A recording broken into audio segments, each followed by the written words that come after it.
ओम शांति। हम सब बाबा के बहुत बहुत खुश नसीब बच्चे जो ड्रामा को कहानी के रीति से जानते हैं।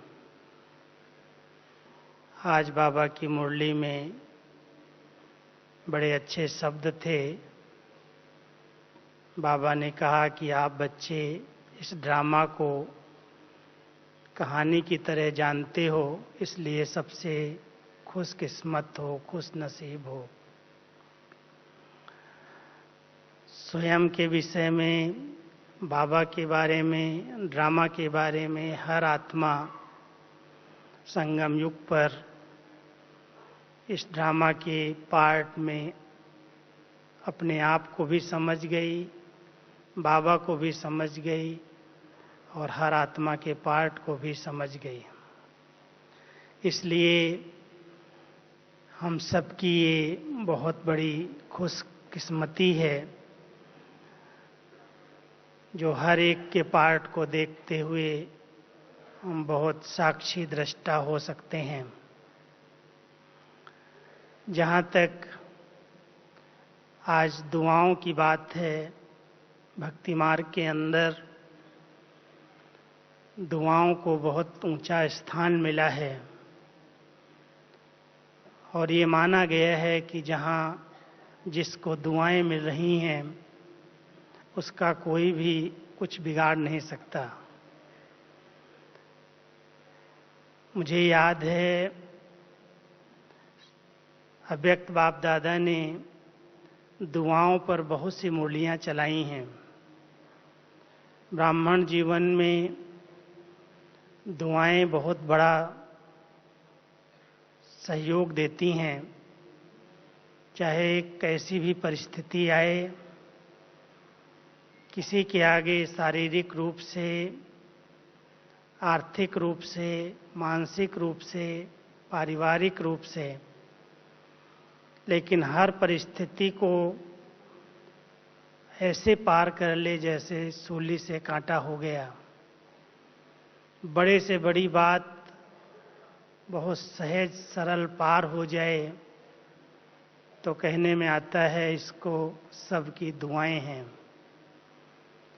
मैं आपको बहुत से मिसाल सुनाना चाहता हूँ।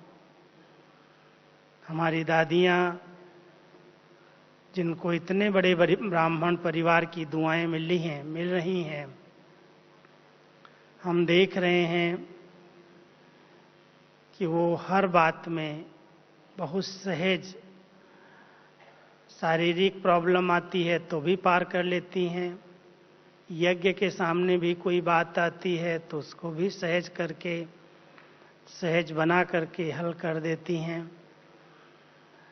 तो ये दुआएं उनके साथ बहुत बड़ा योगदान दे रही हैं। हमारी दादी जी, प्रकाश मणि दादी, जिनका नाम आप सबने सुना है, जानते हैं, लास्ट तक भी यही कहती रही सबकी दुआएं हैं। शारीरिक हिसाब किताब लास्ट में काफ़ी थे, लेकिन दादी के मुख से कभी ये नहीं शब्द सुने कि आज मुझे दर्द है, कोई तकलीफ है। जब भी मिलो बात करो तो दादी कहती थी मुझे तो सबकी दुआएं हैं। तो देखने में आता है कि जिस आत्मा को इतने बड़े परिवार की दुआएं मिल रही हों, बाबा की दुआएं मिल रही हों, लौकिक अलौकिक परिवार से दुआएं मिल रही हों, उसके लिए हर कार्य बहुत संपन्न, सहज होता है। हमारे इस जीवन में भी कोई पूछते हैं आप क्या विशेष पुरुषार्थ करते हो, तो कई बार मेरे मुख से निकलता है मैं कोई पुरुषार्थ नहीं करता हूँ। सबके दुआओं से बहुत सहज पुरुषार्थी जीवन, जो आज तक कभी भी मुश्किल और मेहनत का अनुभव ही नहीं हुआ, इतना सरल सहज जीवन बीती है। यज्ञ में आज 42 वर्षों से रहते हुए जो कभी ऐसा अनुभव नहीं हुआ कि मेरे लिए ये एक बहुत बड़ा पेपर आ गया है। और उसका मूल कारण शुरू से एक बात ध्यान पर रखी है। बाबा ने जिन सेवाओं के निमित्त बनाया है, उन सेवाओं में हाँ जी करते हुए एक्यूरेट पार्ट बजाना और अपने परिवार में इस ईश्वरीय मार्ग में जैसे पढ़ाई का बड़ा योगदान है। अगर कोई ब्राह्मण बच्चा बाबा का पढ़ाई पर पूरा ध्यान नहीं देता, अमृत वेले योग में या मुरली क्लास में अपसेंट रहता है, तो बाबा की दुआएं उसे नहीं मिलती। लेकिन बाबा की दुआएं रेगुलर पंक्चुअल रहने वाले स्टूडेंट्स को स्वतः मिलती रहती हैं। पढ़ाई के साथ साथ जैसे स्कूल के अंदर रिकॉर्ड पर बहुत ध्यान रहता है, इस स्टूडेंट का रिकॉर्ड कैसा है, रिमार्क्स दी जाती हैं। जब वो क्लास ट्रांसफ़र होता है या स्कूल से ट्रांसफ़र होता है, तो ये रिमार्क्स का एक कॉलम होता है कि इसका रिकॉर्ड स्कूल के अंदर क्या रहा। और अगर रिकॉर्ड में कोई भी बात ठीक नहीं लिखी गई, तो आगे क्लास के अंदर आगे के स्कूल में उसे एडमिशन सहज नहीं मिलती। भले पढ़ाई की मार्क्स अच्छी हों, लेकिन अगर उसका रिकॉर्ड ठीक नहीं है तो उसको इतनी जल्दी एडमिशन नहीं दी जाती। हम सब इस ब्राह्मण परिवार में जब से बाबा के बच्चे बने हैं, एक बात सदा ध्यान रही है और सबको ये बात विशेष ध्यान रखनी चाहिए कि पढ़ाई के साथ साथ हमारा रिकॉर्ड बड़ा अच्छे से अच्छा हो। कुछ बातों का रिकॉर्ड मैं आपको सुना देता हूं, जिससे सब परिवार की दुआएं मिलती रहें। बाबा की दुआएं जिसके लिए तो बाबा हमेशा कहते हैं, कहा जाता है ले लो दुआएं माँ बाप की, तो उतर जाएगी गठरी पाप की।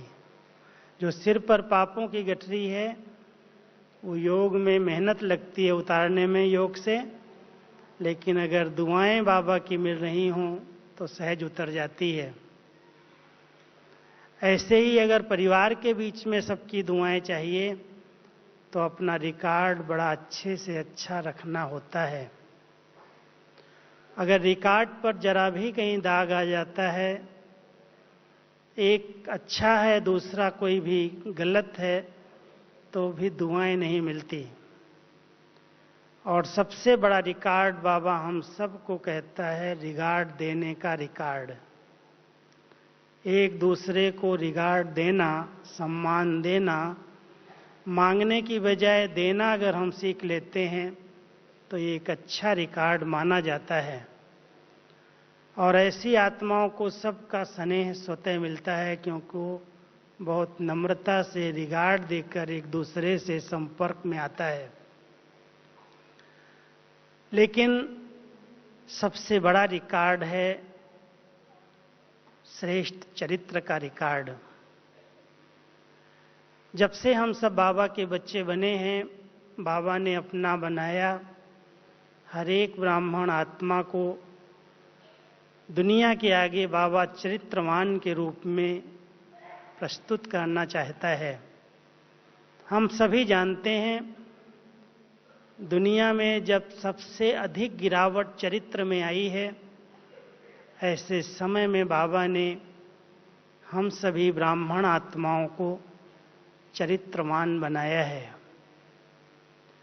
और चरित्रवान ये रिकॉर्ड जिसका है, उसमें सबसे बड़ी बात उसकी दृष्टि वृत्ति रूहानियत से संपन्न हो, पवित्र हो, शुद्ध हो, उसका रिकॉर्ड अच्छा माना जाता है। लेकिन यदि चलते चलते कोई ईश्वरीय मर्यादा का कहीं भी उल्लंघन होता है, कई बार सेवाओं में बहुत अच्छा हमारा रिकॉर्ड होता, हम बड़ों की दिल जीत लेते हैं, लेकिन चलते चलते अगर कोई भी ईश्वरीय मर्यादा का उल्लंघन होता है, खान पान में भी अगर उल्लंघन होता है, तो भी सबकी नज़र जिस प्रकार की दुआओं भरी स्नेह भरी होती है उसमें थोड़ा सा परिवर्तन आ जाता है। इसलिए बहुत ध्यान देना है हर एक ब्राह्मण आत्मा को। हम बाबा के बच्चे बने हैं, ईश्वरीय मर्यादाएं, ईश्वरीय नियम, ईश्वरीय कायदे, इन बंधनों में मुझे बंद करके रहना है। कोई भी मर्यादा का उल्लंघन न हो किसी भी तरह से, नहीं तो परिवार भी दुआएं नहीं देगा और माँ बाप की भी दुआएं नहीं मिलेंगी। इसलिए सबसे आवश्यक समझ करके हम सब ईश्वरीय मर्यादाओं को अंडरलाइन करें। जब से हम बाबा के बने हैं, इस मुख से किसी भी आत्मा को ऐसे बोल बोल कर उसकी दिल को दुखा न दें। कोई भी कटु वचन मुख से न निकले, चाहे वो जैसा भी हो, कोई गलत भी किया हो, उल्टा भी हुआ हो, लेकिन मेरे मुख से उसके प्रति अपशब्द, अपमानजनक शब्द न निकलें। क्योंकि चरित्र में क्रोध को भी माना जाता है। अगर क्रोध किसी के अंदर अधिक है, हर बात में बोल में चिड़चिड़ापन है, जोश है, आवेश वाले बोल निकलते हैं, जो आता है जब आता है जिसके सामने बोल देता, अपमानित महसूस करती ही आत्मा, तो दुआएं नहीं दे सकती है। अगर ये ध्यान रखा जाए इस ब्राह्मण जीवन में कि मुझे सबकी दुआएं चाहिए, तो अंडरलाइन करना कि कभी भी कोई ऐसे शब्द किसी के प्रति भी न निकलें जो सामने वाली आत्मा अपमानित महसूस करे। जितना रिस्पेक्ट के बोल, सम्मानजनक बोल होंगे, उतना उसका स्नेह आपके प्रति बढ़ेगा और आपको दिल की दुआएं देगा। शुरू से ही ये बात मेरे ध्यान पर रही है, आज तक भी है। संगठन में हूँ, बड़ा परिवार है और कई बातें सामने आती हैं, लेकिन कितना भी व्यस्त हूँ, कितनी भी सेवाएं हों, बोल पर बहुत ध्यान देना। और ध्यान है इसलिए मुझे अनुभव होता है कि परिवार में सब आत्माओं की दिल की दुआएं मिलती रहती हैं। इसलिए आंतरिक उसकी निशानी मुझे खुद अनुभव होती है कि कभी भी खुशी गायब नहीं होती। आंतरिक खुशी का अनुभव, एक अंदर ही अंदर आत्मा प्रसन्नता का अनुभव करे। आपने देखा होगा, छोटे बच्चे होते हैं, कोई ऐसे काम नहीं किए अच्छे, माना बचपन है, माँ बाप की गोदी में हैं, लेकिन अचानक वो खिलखिला जाते हैं, हंसने लगते हैं, प्रसन्न हो जाते हैं। कोई ऐसे लगता है कि इसको कोई चीज़ मिल गई है।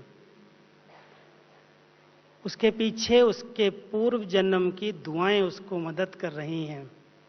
अगर वो पूर्व जन्म में किसी को ऐसे श्रेष्ठ दुआएं दे करके आया, ऐसे कर्म करके आया है जो उस रूप से सब याद कर रहे हैं, तो अगले जन्म तक भी उसको दुआएं मदद कर रही हैं। हम सभी भी इस ब्राह्मण जीवन में अगर सदा काल की आंतरिक खुशी का अनुभव करना चाहते हैं, तो ध्यान रहे इस परिवार की हर आत्मा को सूक्ष्म में भी मेरे वाइब्रेशन से सुख की अनुभूति हो। कभी भी भूल से भी वो मुझे बद्दुआ न दे। इतना अगर हम सब ध्यान रखकर कर्म करते हैं, बोल बोलते हैं, अपने श्रेष्ठ वाइब्रेशन रखते हैं, तो सामने वाली आत्माओं की स्वतः दुआएं मिलती हैं और दूर दूर से आत्माएं याद करके थैंक्स जो देती हैं, दिल का भले ऊपर से न कहें, लेकिन उस अनुभूति के आधार से बहुत सहज योग लग जाता है। शायद आप लोगों ने अनुभव ये किया हो कि कभी कभी योग में बहुत मेहनत लगती है और कभी कभी बैठते ही ऐसा सहज योग लग जाता है, इतनी खुशी का अनुभव होने लगता है। सोचते हैं आज तो मैंने कोई पुरुषार्थ किया ही नहीं, आज तो मैंने ये भी नहीं सोचा कि मैं आत्मा हूँ, मैं शिव बाबा का बच्चा हूँ। संकल्प भी नहीं रचा, लेकिन बाबा के सामने आया, बैठा और एकदम खुशी में डूब गया। क्या है ये सब? ये हमारे पुण्य कर्मों का फल है। ये एक सूक्ष्म आत्माओं की दुआएं हैं जिसके आधार से हमारा योग सहज हो जाता है, हमारा मार्ग सहज हो जाता है, प्रसन्नता की अनुभूति होती है, सब प्रश्न समाप्त हो जाते हैं। तो हम सब अपने श्रेष्ठ चरित्र के रिकॉर्ड पर अवश्य ध्यान दें। कभी भी ऐसा डिसऑनेस्टी का रिकॉर्ड न बन जाए। अगर हमारे पर बड़ों ने, दादियों ने, बाबा ने विश्वास रखा तो हम सबका कर्तव्य बनता है उस विश्वास का रिटर्न करना। विश्वासघात कभी न हो, नहीं तो कभी दुआएं नहीं मिलती। अगर उनकी दुआएं, निमित्त आत्माओं की दुआएं चाहिए, तो जैसे वो आत्माओं ने मेरे ऊपर विश्वास रखा, ऐसे मैं आत्मा भी ऑनेस्टी का रिकॉर्ड बना करके दिखाऊं। जो इस ब्राह्मण परिवार के अंदर ईमानदार रहते हैं, सपूत होकर के, आज्ञाकारी होकर के रहते हैं, कभी भी पैसे में भी हेरा फेरी नहीं, कार्य में भी हेरा फेरी नहीं। जो कार्य मिलता है दिल से एक्यूरेट करते हैं, उनको दुआएं मिल जाती हैं। हम सब भी बाबा के बच्चे बने हैं, ध्यान रखते हैं कि बाबा कोई भी कार्य कहे, कभी भी उस कार्य को करने के लिए बहानेबाजी न हो। हाँ जी, हो जाएगा, कर लेंगे। हाँ जी करने वाली आत्माएं और समय पर उस कार्य को संपन्न करने वाली आत्माएं दुआओं की पात्र बन जाती हैं। और सबसे बड़ा दुआएं उन्हें मिलती जो समय पर साथ देते हैं। अब इस पर एक छोटी सी मैं आपको कहानी सुना देता हूं यज्ञ की। करीब 77-78 की बात है।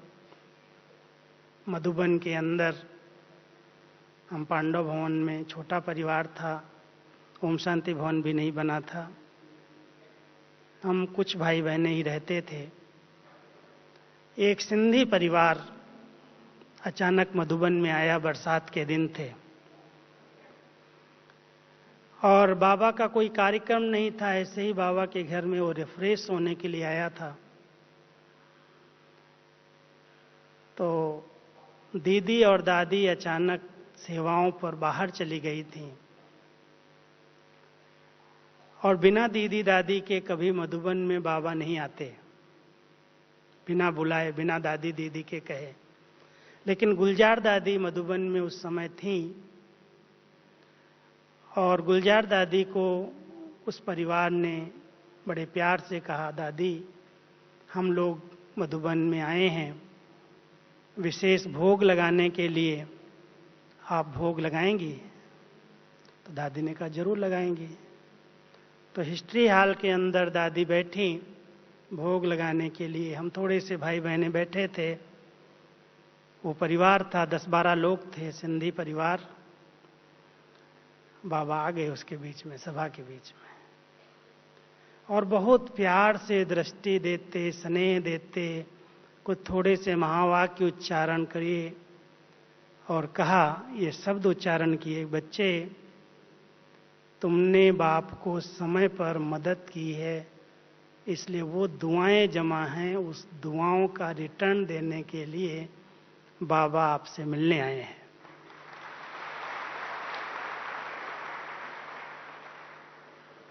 क्या रिटर्न था? हम लोगों ने बाद में पूछा दादियों से कि कौन सा ऐसा इन्होंने इतना श्रेष्ठ कार्य किया जो आज बाबा को स्पेशल इनके लिए आना पड़ा और बिना बुलाए आना पड़ा। तो दादियों ने सुनाया इस परिवार की कहानी। जब यज्ञ के अंदर बहुत आवश्यकता थी और वो दिन था जो भंडारी के अंदर 5 रुपया भी नहीं था, 25 पैसा भी नहीं था और 400 लोगों का दोपहर का भोजन बनना था। बाबा बेफिक्र बादशाह निश्चिंत और भंडारे में भंडारी को हलचल, आज भोजन क्या बनेगा। तो बाबा के पास आई, पूछने लगी भंडारी, बाबा आज क्या बनेगा, आज तो कुछ भी नहीं है, दाल चावल आटा कुछ भी नहीं है, इनको आज दोपहर का भोजन क्या बनेगा। तो बाबा ने कहा, बच्ची वेट एंड सी, थोड़ा देर बैठो, ठहरो, 11 बजे 10:30 11 बजे पोस्ट आती है, उसमें बच्चा कोई ना कोई आ जाएगा कुछ। और ठीक 10:30 बजा पोस्ट वाला पोस्ट ऑफिस से आया और एक चेक 500 रुपए का दे गया। किसने भेजा, कहां से भेजा,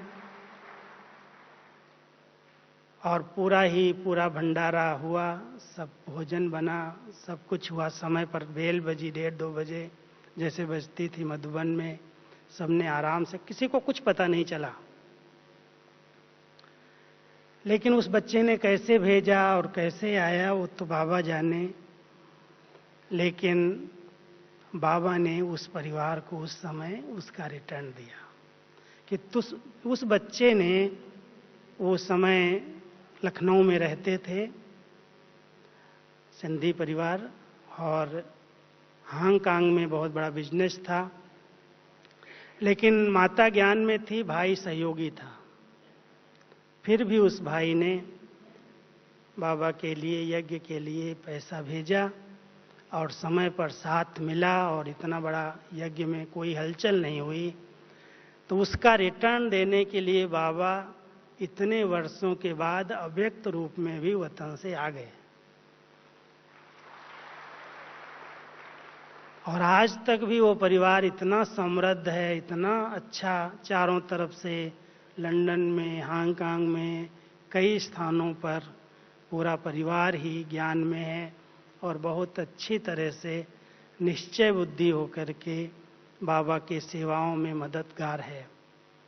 तो कहने का भाव ये है कि अगर कोई भी बाबा का बच्चा समय पर सहयोग देता है, यज्ञ में कोई सेवाओं की जरूरत है और उस समय अगर सहयोग देता है तो उसको कितनी दुआएं मिलती होंगी। आप सब समझ सकते हो कि दुआओं का बहुत बड़ा योगदान है और बड़ों के दिल की दुआएं निकलें। एक बार और एक बहुत रमणीक बात सुनाता हूं। ज्ञान सरोवर बन रहा था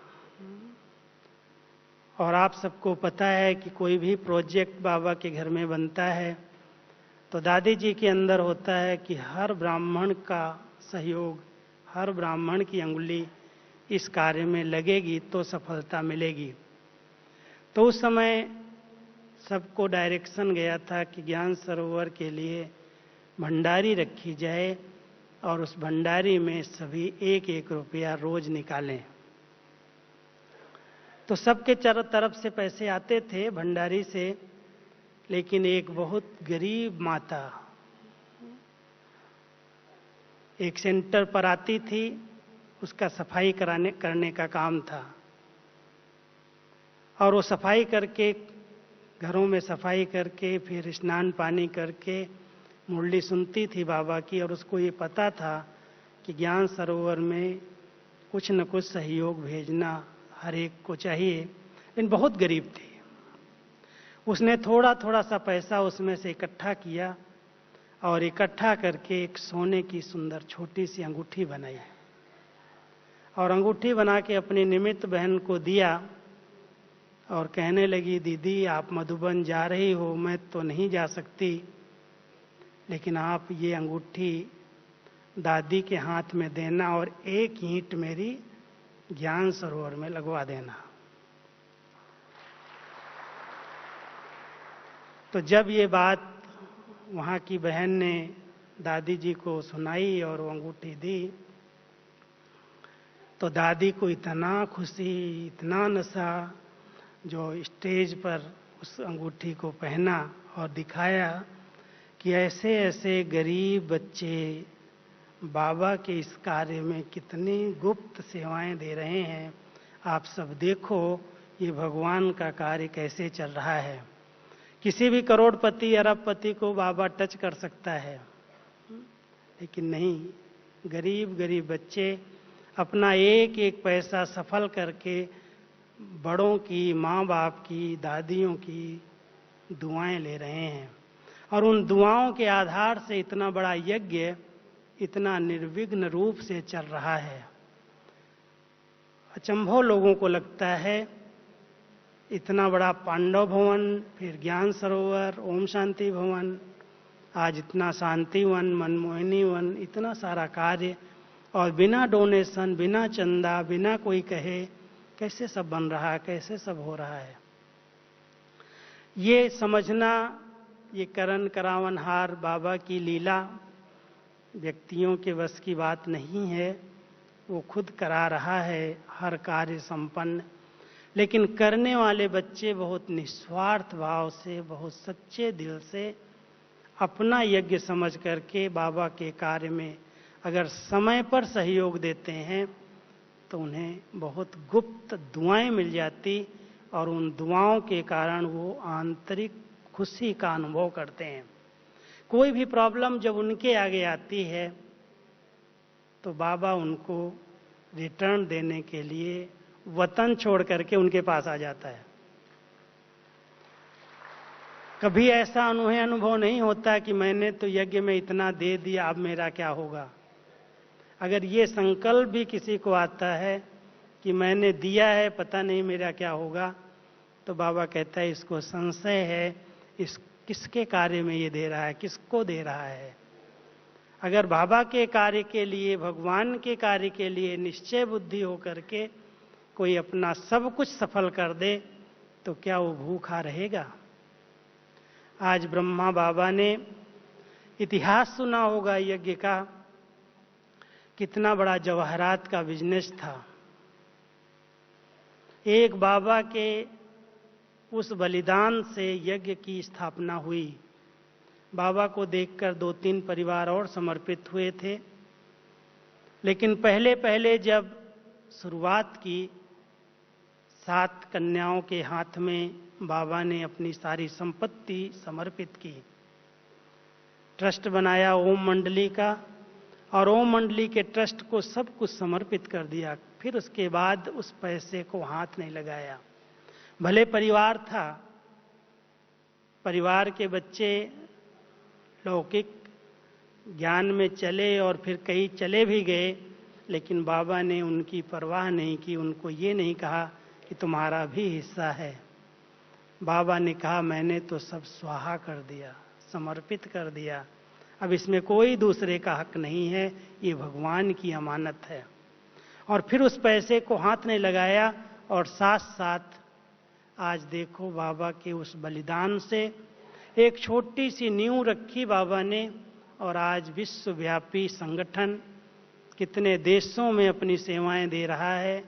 और लोगों के लिए क्या है, बाबा का एक पहला स्लोगन था, अखबारों में भी निकला था। उस समय बाबा ने इस तरह से निकलवाया था कि बच्चे तुम्हारे पास जो धन है वो कोई के पास नहीं है, इसलिए richest in the world Brahma Kumari तुम लिख दो। लेकिन रिचेस्ट इन द वर्ल्ड वो समझते स्थूल धन में। बाबा ने कहा बच्चे वो धन कोई बड़ी बात थोड़ी है, तुम्हारे पास जो धन है अविनाशी धन, ज्ञान का है, गुणों का है, शक्तियों का है, ये अविनाशी धन है। इस धन को अगर तुम सफल करते रहो तो वो धन तो धूल के समान है, पीछे पीछे आएगा, उसके पीछे तुम्हें भागने की जरूरत नहीं है। यही इस विद्यालय का सिद्धांत रहा है कि हम ज्ञान दान, गुण दान, शक्तियों का दान करें। सब आत्माएं अपने आप सहयोग देती हैं, मदद करती हैं। हम एक बल, एक भरोसे के आधार से चलते रहें अगर किसी भी देहधारी को आधार बनाएंगे तो बाबा की दुआओं से वंचित हो जाएंगे। इसलिए बहुत ध्यान रखना है, एक बल एक भरोसा।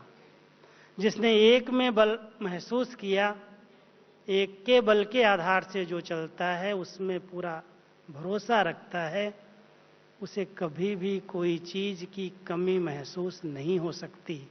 ये भगवान का दर है, ये भगवान की दरबार है। इसलिए इस दरबार के अंदर कोई भी ऐसा कभी न ख्याल करे आगे मेरा क्या होगा।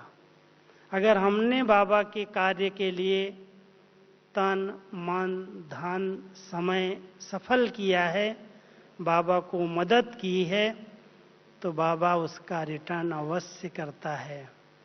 उसकी दुआएं हमारे साथ रहती हैं। मैं आज आपको 5-6 दुआओं का हाथ अपने ऊपर रखें, कोई भी प्रॉब्लम किसी भी प्रकार की आए, क्योंकि हिसाब किताब सबके चुकते होने का समय है। हम आप सब जानते हैं कि कलयुग की अंतिम घड़ियों में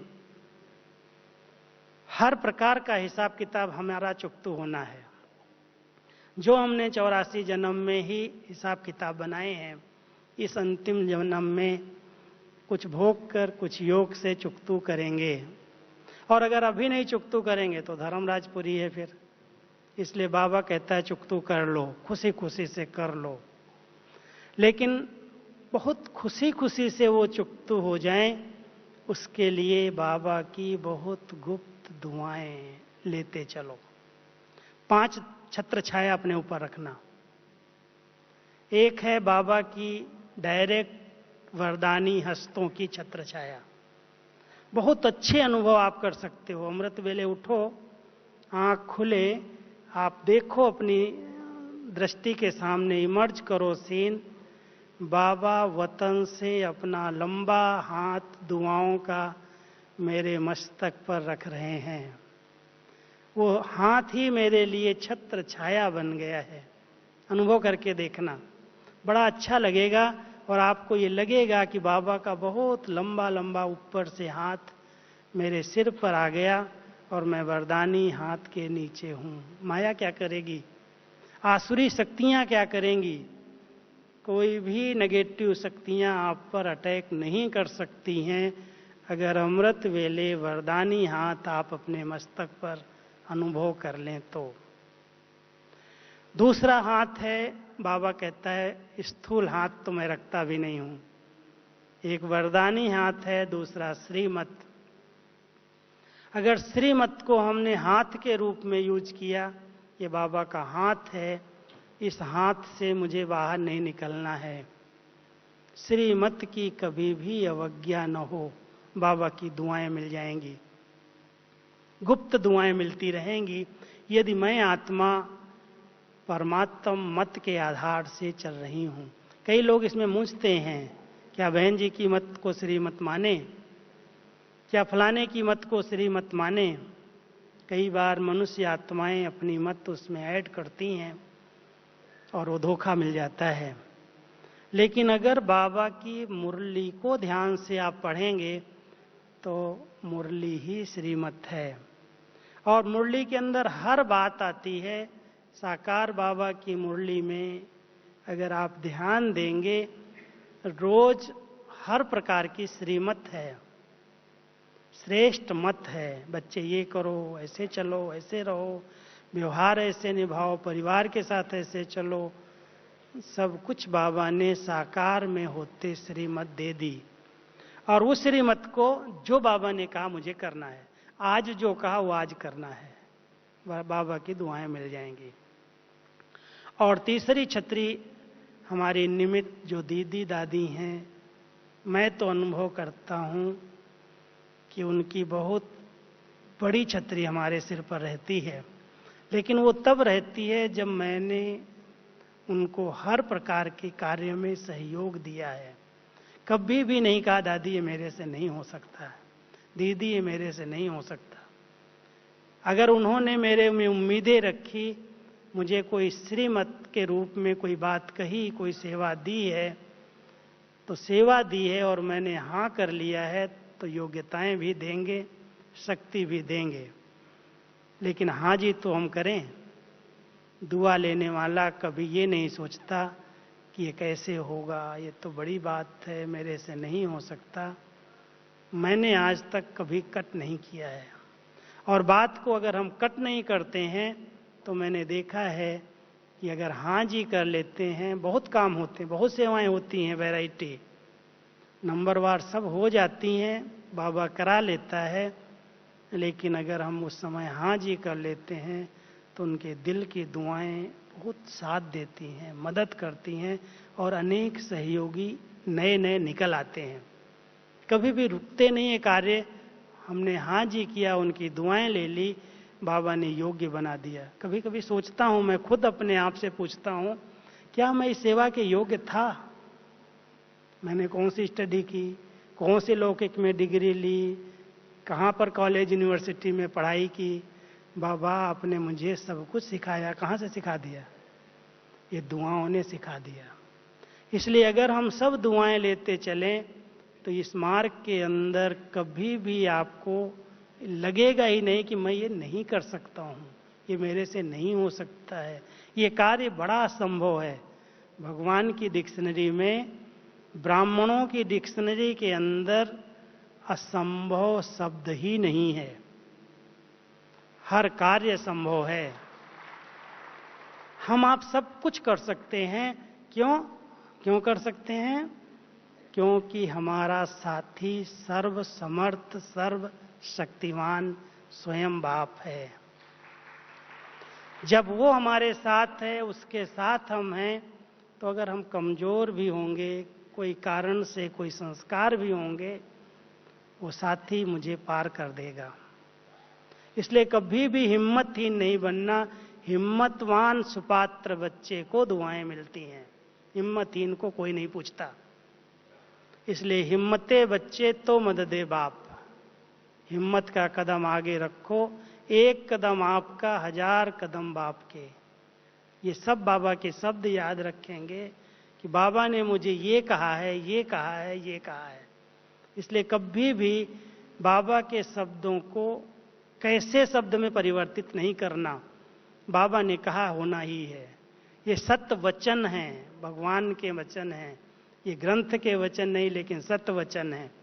इसलिए हम सब अगर सत्य वचन महाराज इस शब्दों को पक्का करके चलेंगे तो भगवान ने कहा हुआ ही पड़ा है। मैं क्यों क्वेश्चन करूं, ये कैसे होगा, ये कैसे होगा? अल्पज्ञ बुद्धि वाले ये प्रश्न उठाते हैं, और जो सदा प्रसन्न चित्त रहता है, प्रसन्नता का दान करता है, उसको दुआएं मिल जाती हैं। बाबा ने एक बार कहा था, बच्चे संतुष्ट रहो, संतुष्ट करो, प्रसन्न रहो, प्रसन्न करो, सुख दो, सुख लो। यही है दुआएं लेना और दुआएं देना। लेकिन एक बात को अंडरलाइन करना, समय पूरा हो रहा है, मैं बाबा की ही बात सुनाऊंगा। एक बार हम मधुबन निवासियों से बाबा मिल रहे थे, और बाबा ने हम लोगों से प्रश्न किया, तुम सबकी, मधुबन निवासी तो सबकी दुआएं ले रहे हो ना? तो सबने कहा हाँ बाबा, सबकी दुआएं मिल रही हैं। बोला ध्यान रखना, श्रीमत के अंदर रह करके सबकी दुआएं लेना और सबको दुआएं देना। समझ गए बात? कई बार हम लोग दूसरों को खुश करने के लिए ईश्वरीय आज्ञाओं का उल्लंघन कर देते हैं। बाबा की दुआओं से अगर वंचित होकर आत्माओं को खुश कर दिया तो उसकी दुआएं और उनकी दुआ में कितना बड़ा अंतर है।